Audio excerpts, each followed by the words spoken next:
Hello everyone, welcome সবাইকে আমার চ্যানেলের নতুন একটা ভিডিওতে। আজকের ভিডিওতে তোমাদের সাথে আমি শেয়ার করব চেন্নাই থেকে হাওড়া আসার পুরো ট্রেন জার্নিটা। সেই জন্য ভিডিও শুরুতে প্রত্যেকটা ভিডিওর মতো তোমাদের কাছে এই ভিডিওতে আমার রিকোয়েস্ট থাকলো একদম স্কিপ না করে শেষ পর্যন্ত দেখার। হাওড়া থেকে চেন্নাই ট্রেন জার্নি, চেন্নাই গিয়ে অ্যাপেলোতে ডাক্তার দেখানো, ভালো হোটেল, রান্না করে খাওয়ার জায়গা, সাইট সিইং সব কিছু নিয়ে ডিটেলসে কিন্তু তোমাদের সাথে আমি আমার এই চ্যানেলে ভিডিও শেয়ার করেছি। যারা দেখেছো তাদেরকে অনেক থ্যাংক ইউ, যারা এখনো দেখোনি চাইলে একবার চ্যানেলটা অবশ্যই ভিজিট করে আসতে পারো। চলো তাহলে আর বেশি কথা না বাড়িয়ে আজকের জার্নি শুরু করি একদম শুরুর থেকে। হোটেল থেকে ব্যাগপত্র নিয়ে গুছিয়ে বেরিয়ে পড়েছি আমরা স্টেশনে যাওয়ার জন্য। আর স্টেশনে আসতে আমাদের অটো ভাড়া পড়েছিল জেমস রোড থেকে চেন্নাই স্টেশন পর্যন্ত 200 টাকা। আমরা আজকে জার্নি করছি 12840 হাওড়া মেল, যার চেন্নাই থেকে ছাড়ার সময় হচ্ছে সন্ধ্যে 7টা। তবে আমরা কিন্তু হাতে বেশ কিছুক্ষণ সময় নিয়ে 5:30টার দিক করে স্টেশনে পৌঁছে গিয়েছি।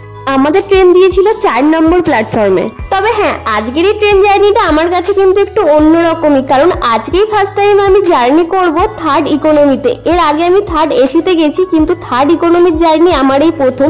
আর সেই অভিজ্ঞতায় তোমাদের সাথে এই ভিডিওতে শেয়ার করব থার্ড এসি আর থার্ড ইকোনমির মধ্যে কি ডিফারেন্স, সেটা নিয়েও কিন্তু আমার চ্যানেলে অলরেডি ডিটেলস একটা ভিডিও আছে, তোমরা চাইলে সেটাও দেখতে পারো। অথবা এই ভিডিওটা দেখলেও তোমরা বুঝতে পারবে আমি এই ভিডিওতে তোমাদের সাথে সবকিছু ডিটেলসে শেয়ার করব। আজকের এই জার্নিটা আমাদের কাছে আরো একটু অন্যরকম কেন সেটাও তোমাদেরকে বলবো। তার আগে তোমাদেরকে দেখিয়ে দিই থার্ড এসির মতো কিন্তু থার্ড ইকোনমিতেও এখানে বালিশ, চাদর সবকিছু দেওয়া হয়েছে। আমাদের ট্রেন ছাড়তে মোটামুটি এখনো তাও আধ ঘন্টার মতো বাকি আছে। 7টা টাইম, এখন হয়েছে 36। আর না, এইটা আমাদের ট্রেন নয়, আমাদের ট্রেন হচ্ছে এই যে এটা। আর আমাদের আজকে আরএসি সিট আছে। অ্যাকচুয়ালি এসিতে আরএসি হলে অতটা প্রবলেম হয় না, কিন্তু আজকে আমরা যাচ্ছি এসি ইকোনমিতে, তো মনে হয় একটু প্রবলেম হবে। দেখা যাক, সব রকমেরই অভিজ্ঞতা ট্রাই করা উচিত। এমনিতেই থার্ড ইকোনমি, তার উপর আবার আরএসি সিট, ওই কারণেই আমি বললাম যে আজকের আমাদের জার্নিটা সত্যি একটু অন্যরকম হবে। যাই হোক, ঠিক সন্ধ্যে 7টাতেই কিন্তু আমাদের ট্রেন ছেড়ে দিয়েছিল চেন্নাই স্টেশন থেকে। চেন্নাই স্টেশনের একটা জিনিস কিন্তু আমার খুব ভালো লাগে, সেটা হচ্ছে পরিষ্কার পরিচ্ছন্ন। চেন্নাই স্টেশন কিন্তু অনেকটাই পরিষ্কার পরিচ্ছন্ন। আর হ্যাঁ, যাদের কিন্তু থার্ড ইকোনমিতে টিকিট থাকবে সেই বগিগুলো কিন্তু শুরু হয় M1, M2, M3। যেমন থার্ড এসিতে B1, B2 বা B3 এরকম টাইপসের হয়, ইকোনমিতে কিন্তু M1, M2। যেমন আজকে আমাদের সিট আছে M1 এ।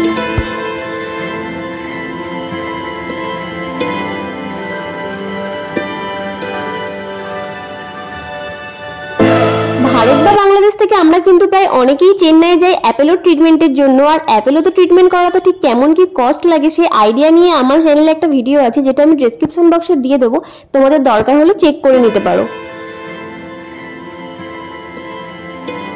ট্রেন ছাড়ার মোটামুটি আধা ঘন্টা 40 মিনিট পর থেকেই প্যান্টিকারের যারা থাকে তারা চলে আসে খাবার অর্ডার নিতে। যারা তোমরা রাত্রেবেলা খাবারটা ট্রেন থেকে নিতে চাও তারা তখনই কিন্তু অর্ডার দিয়ে দেবে, আর না হলে পরে যে পাওয়া যাবে না এমনটা নয়। তবে আগে থেকে অর্ডার দিয়ে দিলে ওরা কিন্তু সিটে এসে তোমাদেরকে ঠিক টাইম মতো খাবার দিয়ে যাবে। খাবারের কিরকম দাম সেটা আমি স্ক্রিনে দিয়ে দিচ্ছি।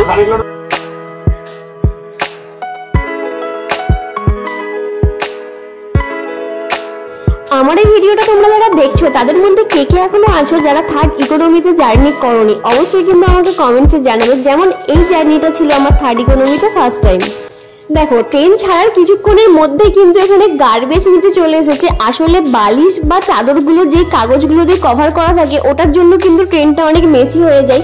মেনলি আরো গার্বেজ বলতে ওরা এগুলোই নিতে আসে। তাছাড়াও কিন্তু ট্রেন ছাড়ার কিছুক্ষণের মধ্যেই ট্রেন পুরো লিকুইড দিয়ে পরিষ্কার করে ঝাড়ু দিয়ে একদম ক্লিন করে দিয়ে চলে গেছে। আর থাকা খাবার পর ফেলে দিয়ে আসবো।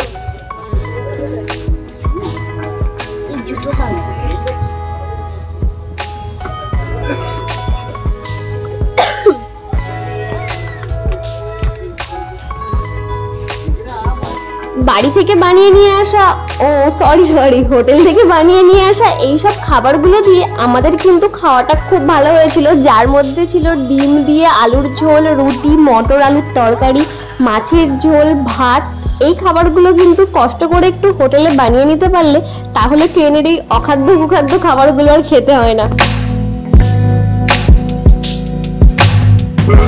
সময় হচ্ছে এখন 9:06 আর আমাদের ট্রেন আছে গদুর জংশনের 4 নম্বর প্ল্যাটফর্মে। এখানে আমাদের ট্রেন কিন্তু দাঁড়িয়েছিল ওই 8 থেকে 10 মিনিটের মতো।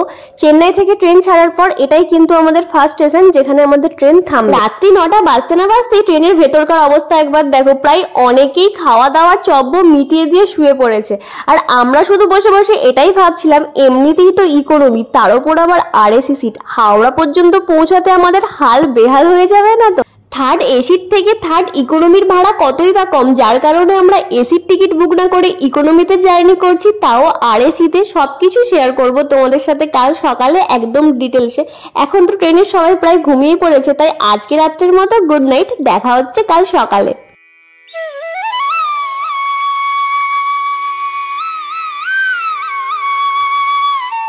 Good morning everyone. এখন সময় হচ্ছে সকাল 8:20 মতো। আমরা কিন্তু আছি এখন একটা খুব পপুলার স্টেশনে। কারা স্টেশনটা চিনতে পারছো তারা কিন্তু এখনই ফটাফট কমেন্ট করে দাও, তারপরে আমি তোমাদেরকে ভিডিওর আগে বলছি যে এটা কোন স্টেশন। ট্রেন থেকে একটু নিচে নামলাম আর পাহাড়ের ভিউটা দেখো, ওয়াও। আর এই হচ্ছে আমাদের ট্রেন, একবার সকালবেলাও দেখিয়ে নিলাম। এখন আমরা খুঁজছি একটু জল, মানে যেখানে ওই 5 টাকা 10 টাকায় জলের বোতলে জল ভরে দেয় আর কি, ওরকম জল, আর তার সাথে একটু ভালো চা।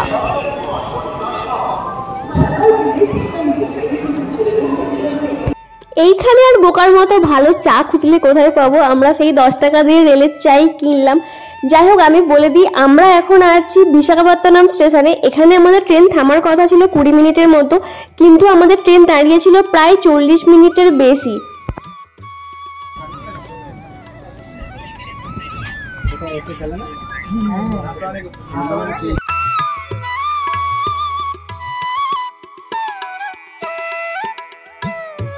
সকাল ওই প্রায় 10টার দিকে কিন্তু প্যান্টিকার থেকে চলে এসেছে খাবার অর্ডার নেওয়ার জন্য।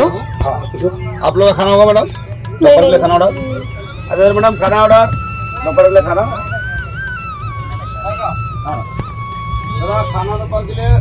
ট্রেনে খাবারের দাম কিরকম ছিল সেটা আমি স্ক্রিনে মেনশন করে দেবো। তার সাথে তোমাদেরকে এই ভিডিওতেই আমি দেখাবো যে বাইরে থেকে খাবার কিনলে কি কি খাবার পাওয়া যায় আর তার প্রাইস কিরকম থাকে।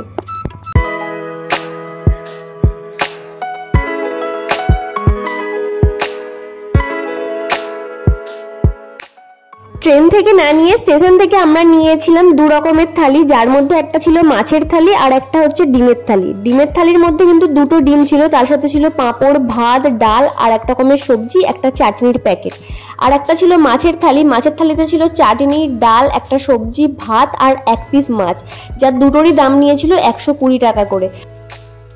খাওয়া দাওয়া তো কমপ্লিট করলাম, এবার চলো তোমাদেরকে একটু ট্রেনটার ট্যুর দিয়ে দিই। তার সাথে সাথে এটাও বলে দেবো একটু যে থার্ড এসি আর থার্ড ইকোনমির মধ্যে কি তফাৎ। এটা হচ্ছে সিটটা, খুব যে ছোট তা বলবো না, তবে হ্যাঁ থার্ড এসির যে সিটগুলো হয় তার থেকে কিন্তু একটু ছোট হয়।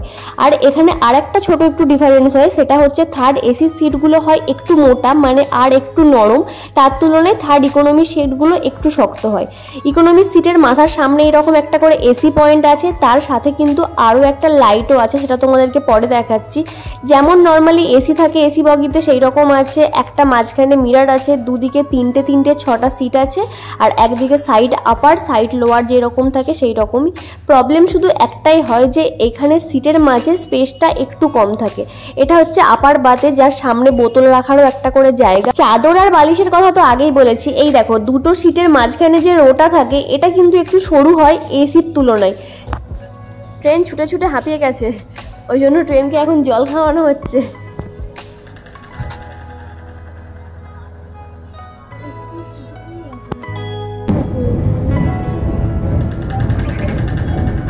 চড়াবালি